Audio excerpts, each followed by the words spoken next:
qual foi o primeiro livro que mudou a vida de vocês? Que vocês Nossa. pensaram, nossa, entendi, o que é Já isso? começou intensa. Comecei já intensa, comecei... Essas perguntas de escolher um é difícil quando a gente fala de livros.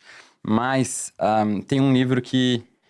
não foi um livro que eu li na infância, mas foi mais na pré-adolescência, que me marcou, porque me mostrou que livros que eu até então tinha a ideia de que seriam livros chatos, cansativos, antigos, né? Livros que a gente estava lendo na escola.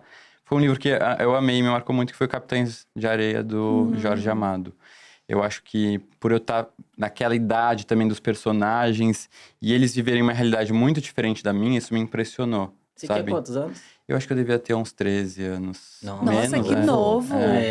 Mas você lia por conta da escola? Da escola. Ah, Da escola. era Eu lembro que aquilo obrigações. me impactou muito até, e tinha no meio do livro, de uma forma bem sutil, tem uma cena que é de 2 personagens homens, né, jovens, crianças, assim, adolescentes, que tem uma certa, assim, possibilidade de uma carícia, uma coisa...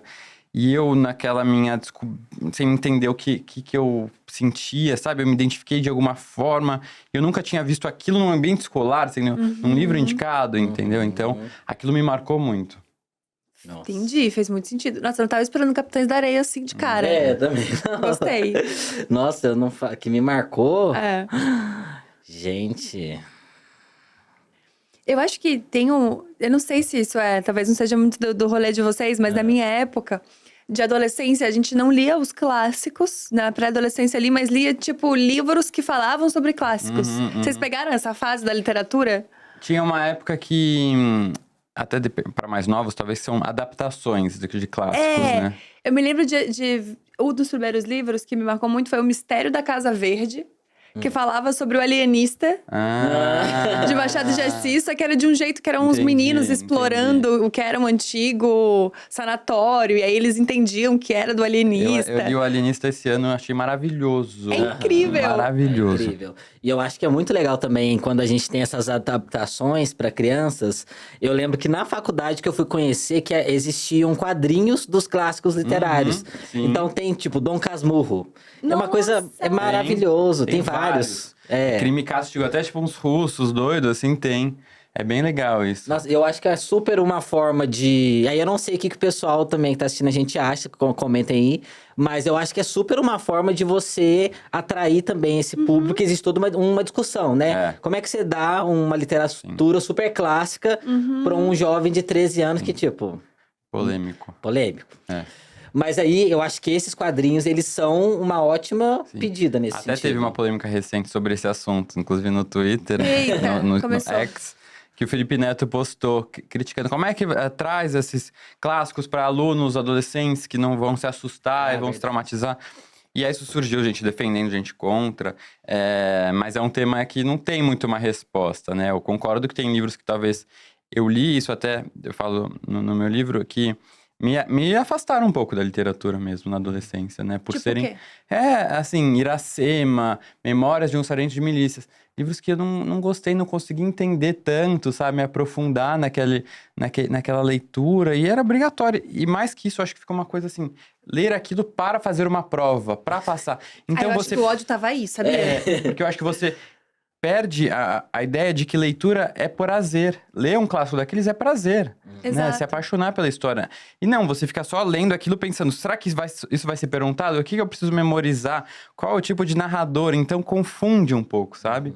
Mas e nessa época, você tinha, na adolescência, você tinha livros que você lia fora da escola e que você tinha prazer em ler? Então, até... As pessoas, muita gente acha que por eu falar de livros, né, eu sempre fui um fanático, mas não. Na infância eu gostava de ler, mas nada muito, assim, de ficar lendo no quarto. Não era aquela criança tipicamente leitora. Mas, até porque minha casa não era uma casa de leitores, entendeu? Eu não tinha esse incentivo em casa. Até hoje, apesar de eu falar tanto de livros, meus pais e minhas irmãs não leem. Eu brigo muito com eles. Já fica um shade aqui ao vivo, inclusive. Exato, e meu pai sempre aparece lá, eu gosto de falar, ó, gente, ele é fofo, vocês amam? Mas ler que é bom nada, lê o meu livro pelo menos. E aí, então, assim, eu gostava, mas eu acho que a adolescência foi um momento de menos leituras. Que voltou na época de um pouco mais velho, pré-faculdade, faculdade, que aí eu tinha leituras paralelas que eu lia, mas sempre meio perdido no que ler. eu não sabia muito, eu era totalmente fora do universo literário. Eu acabava pegando as listas de mais vendidos e vendo aquilo, achando, os mais vendidos são os melhores, então preciso gabaritar essa lista. E aí eu acabava não gostando de vários, porque hoje eu aprendi que, na verdade, os mais vendidos não são necessariamente os melhores, só são mais vendidos porque são mais comerciais muitas vezes. E acabava, então, falando, será que eu gosto realmente de ler, mas só de algum tipo? Eu lembro que eu li muito Dan Brown, então era a época do Código da Vinci, depois ele lançou um monte, eu li todos dele. Que mais que eu li naquela época? E eu li umas coisas mais de suspense, assim. Tem essa fase que todo mundo passa de se apegar no autor, né? Você sim. leu um livro que você gostou e de repente você acha que todos os livros dele vão ser incríveis. Maratona, né? E mas isso que você fala de não ter tido um incentivo em casa, isso é muito legal, porque eu venho de uma família que não necessariamente compreendia, né, os benefícios da leitura. Meus pais, nenhum deles concluíram o ensino médio, né? Então eles não tinham essa visão e não viam nenhuma funcionalidade na leitura de literatura ainda, né? Então eu fui ler o meu primeiro livro aos 18 anos. Sério? Eu tava no ensino médio e aí eu comecei a ler porque eu queria passar no vestibular. Qual foi o livro? Nossa, qual que era? Provavelmente um classicão também. desses Provavelmente, de vestibular que eu tava lendo. Mas foi assim, foi muito tarde, né? E geralmente a gente tem essa ideia de que, nossa, se eu começar a ler agora, talvez isso não faz mais sentido pra mim, né? As pessoas, eu nunca li, eu não tenho esse hábito, né? Aí Você não fala, construiu. não vou conseguir construir. Se eu não fui uma criança leitora, não vou conseguir construir. E a verdade, assim, não existe isso, né? Você pode criar o hábito a qualquer momento ou retomar um hábito perdido. Eu tenho seguidores, assim, Pedro, nunca li nada, tanto livro na minha vida, agora eu tô lendo com 70 anos, minha neta me botou o seu Instagram pra seguir, não sei o quê, agora eu tô apaixonada. É muito, muito gostoso isso, sabe? Isso é muito legal, até porque a gente tava falando aqui, né, inclusive te falei antes da gente entrar no ao vivo, que existe uma ideia também de que é muito elitista o livro, né? Então, durante muito tempo, os livros ainda hoje são muito caros. Quando a gente era mais novo, muito mais, né? Era tipo um absurdo você pagar R$90 num livro, era muito dinheiro.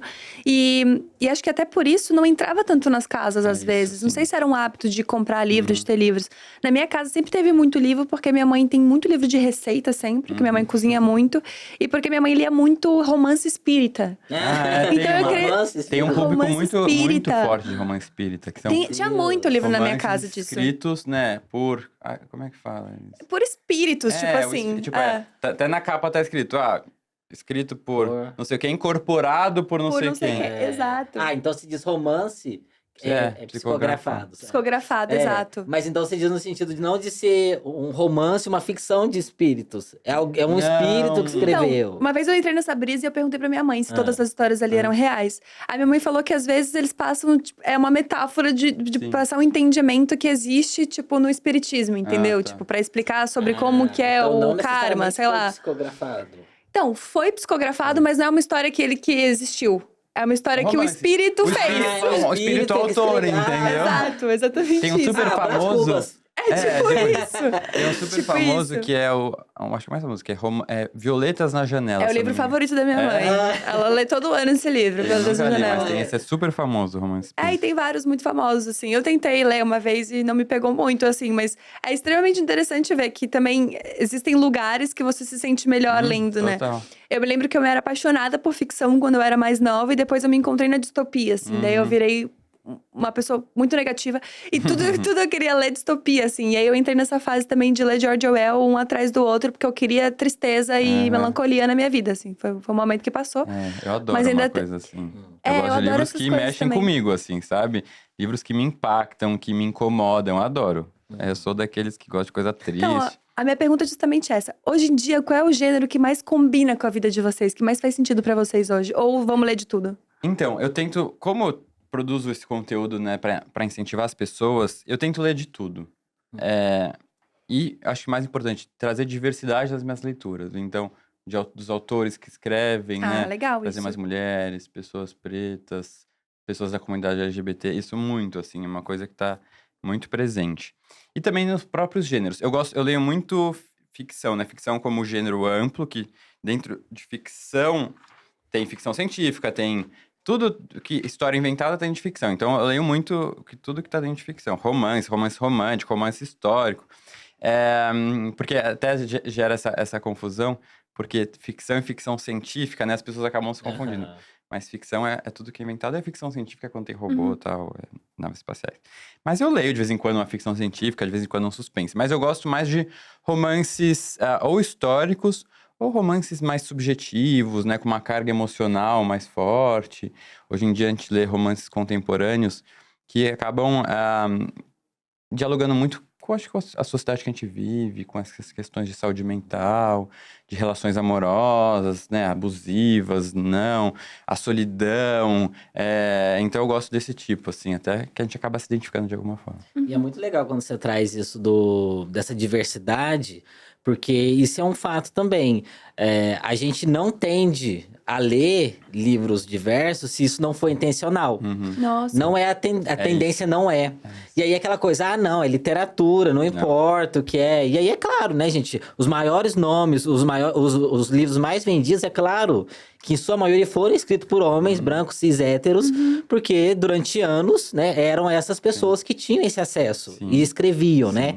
Então, é claro que a gente tem grandes clássicos da literatura que são excelentes livros e que devem ser lidos, mas que é isso, foram escritos por essas pessoas. Agora, se você não toma essa iniciativa de você, de fato, não, eu preciso incluir mulheres, pessoas LGBTs, isso traz outra perspectiva. Não é simplesmente, eu vou ler para cumprir minha cota literária. É engraçado, porque quando eu falo disso de diversidade, é muito, muito bom isso que você falou, Jonas, porque muita gente escreve, eu não fico prestando atenção. Se eu leio mais homem, é porque eu li coincidência. Mas não é coincidência, porque o mercado editorial, ele ainda é muito restrito para uma grande parte, né, para os grupos minorizados. Então, quem vai ter mais acesso ao mercado editorial para estar naquela prateleira, na grande editora, na prateleira em destaque, vai ser o homem cis, branco, hétero, europeu, ou São Paulo, Rio de Janeiro. Não é uma coincidência. Então, tem que ser uma coisa realmente ativa, essa busca. Até fiz um exercício há alguns anos que eu postei no meu Instagram e foi bem interessante, porque muita gente fez o mesmo, isso impressionou. Eu peguei a minha estante, tirei uma foto, tinha uma estante na quarto dos meus pais, que era assim, em cima da minha cama, tudo de livro, 2 andares. E aí eu tirei todos os livros escritos por homem, só pra deixar o que tinha de mulher. E ficaram grandes buracos, assim, sabe? Ou seja, você vê que realmente eu tava lendo bem menos mulher sem perceber. Sem perceber. Então eu comecei a ter esse olhar mais atento, né? E é maravilhoso, porque você descobre coisas incríveis. E não vão estar exatamente lá quando você entra na livraria, na primeira estante. Então você tem que ir atrás. E é por isso que eu tento fazer um pouco essa função que a pessoa que tá meio perdida descobrir autores e livros novos. Eu acabo descobrindo. Então, um dos meus melhores livros, leituras do ano passado, acho que até te indiquei, Jonas, que foi o Parque... o Parque das Irmãs Magníficas, que é maravilhoso, escrito por uma mulher trans, uma argentina mulher trans. Então, se eu não tivesse indo atrás, até um livro que tá fazendo sucesso e tal, mas é isso, a gente precisa pensar, prestar atenção, sabe? Eu acho que você tem o seu clube de leitura. E talvez as pessoas que estejam assistindo a gente, talvez fiquem perdidas. Mas, nossa, como é que eu vou saber o que ler, né? Tá certo, eu entendo e compreendo a importância de trazer essa diversidade de escritores pra mesa, né? E aí, o que eu faço? Clubes de leitura são excelentes nesse sentido, de você se engajar. Totalmente. O seu, ele tem uma proposta internacional. Todo ano muda a proposta. Que é o Desafio Bookster. Todo ano muda a proposta e esse ano a gente tá indo romances históricos. Mas dentro de romances históricos, eu trago muita diversidade. Então, por exemplo, esse mês a gente tá lendo um livro de uma autora coreana que fala sobre a ocupação japonesa na Coreia. Uma autora, mulher coreana. Aí, mês que vem a gente vai... Olha, já dando spoiler, gente. A gente vai ler um livro de uma autora ruandesa, uma autora negra, entendeu? Então é isso. É bem essa ideia. Porque realmente, como as pessoas não falam sobre livros no dia a dia, a grande maioria, você não tem realmente, você não sabe, você não tem dicas no dia a dia. Então você precisa ir atrás nas redes sociais. Então eu segui perfis literários, né? Segui o Jonas, que a gente fala de leitura, segui muitas outras pessoas, que aí você vai recebendo dicas diferentes e vai testando o que você gosta, o que você não gosta, o que te interessa. Hoje em dia eu também tenho um clube de leitura, só que o meu é voltado para obras que foram escritas ou foram protagonizadas por pessoas trans. Porque eu mesmo me dei conta, o meu clube começou acho que em 2021, por aí, tem acho que 2 anos. Eu me dei conta que eu nunca tinha lido um livro escrito por uma pessoa trans, sabe? Eu sou trans já tem uns 10 anos. E tipo, como assim? Eu nunca parei pra ler. Foi um ou outro, sabe? Muito. Eu falei, não é possível que não tem livros escritos. É claro que tem. Um monte. Aí eu fui buscar, fui atrás e pensei, nossa, se eu tô com essa necessidade, então muito provavelmente outras pessoas também estão e têm esse desejo, curiosidade de ler, né? E aí fiz esse clube e aí acaba que a gente troca de mês em mês, um mês e meio, e a gente troca de livros e tem um monte pra ler. Assim, você não cansa. E hoje em dia tem vários clubes de leitura, né, pessoal? Voltados para pessoas trans, mulheres negras, LGBTs. Tem todas as temáticas que você quiser. Você encontra. E é muito legal porque te incentiva a ler. Se você não faz parte de clubes de leitura, com certeza busque e vai atrás, porque vai ser incrível a experiência. E é legal você fazer parte de uma comunidade também, né? Porque às vezes você acha que só você gosta daquilo e de repente você vê um monte de gente que gosta da mesma coisa. Tem um dado aqui super preocupante, na verdade, que 258 romances publicados nas 3 grandes editoras entre 1990 e 2004 concluiu que 93,9%, quase 94% dos autores eram brancos. E 56% desses livros, ou seja, mais da metade, não tinha nenhum personagem não branco. Nossa, que absurdo. Então, assim, é muito, sabe? Então, acho que… mas vocês que estão mais dentro disso e estão pesquisando mais isso, vocês acham que existe uma possibilidade maior agora? Existem mais autores, existem mais obras? Tá mais fácil consumir literatura diversa? Eu acho que sim. Primeiro porque como há uma conscientização dos leitores, das novas gerações, dos leitores mais jovens, há uma cobrança desses leitores para as editoras. E as editoras estão se preocupando muito.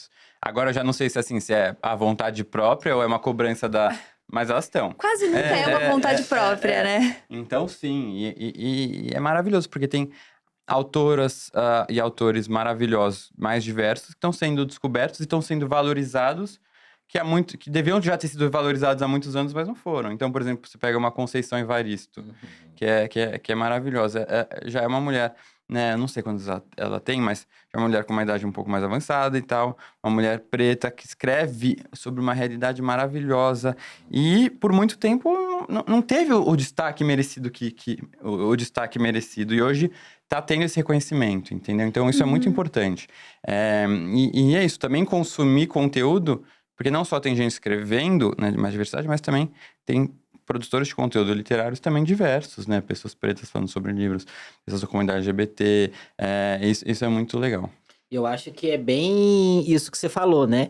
Esse movimento de ter mais livros publicados parte muito de uma cobrança das próprias comunidades. Isso não foi um movimento natural. As editoras, nossa, vamos olhar para esses Quase grupos. nunca né? Não foi. Isso para mim é muito claro, sobretudo nesses últimos anos, que tem debatido mais sobre questões feministas, de raça e afins, que faz com que essas pessoas cobrem de fato. E não só cobrem, como consomem, né? São pessoas que estão lendo, querem ler isso. Totalmente. Então eu acho que hoje em dia, de fato, houve uma grande mudança nesse sentido. E, se não me engano, eu li uma pesquisa falando como que depois do TikTok, a gente tem o BookTok, né? Eu acho que é BookTok que fala. BookTok. Que a gente tem lá pessoas, né, jovens leitores, que leem esses livros, indicam esses livros, e isso tem movimentado muito o mercado.